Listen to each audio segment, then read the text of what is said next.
Welcome to the Tech Egg. Don't get scrambled. Enjoy the video. In this video, I will explain how to make vegetable stock with scraps.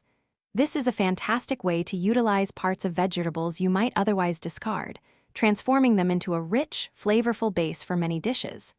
Start by collecting a variety of suitable scraps, such as onion skins, carrot peels, and the ends of celery.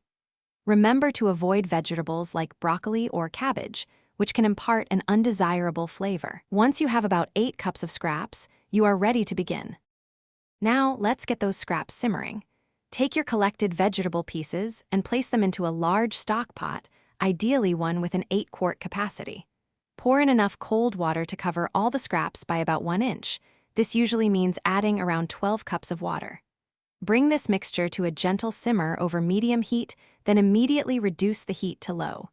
You want a very gentle simmer, not a rolling boil, to slowly coax out all the delicious flavors. To enhance the flavor profile of your stock, now is the time to add some aromatics. Toss in a couple of bay leaves, about 1 teaspoon of whole black peppercorns, and a few sprigs of fresh parsley. It is crucial not to add any salt at this point, as the stock will reduce, and the salt concentration could become overwhelming. Let your stock simmer gently for at least 45 minutes, but do not exceed 2 hours. Simmering for too long can make the stock bitter. Once your stock has simmered for the appropriate time, it is ready for straining. Carefully pour the entire contents of the pot through a fine mesh sieve or a colander lined with cheesecloth into a clean, heat-proof bowl.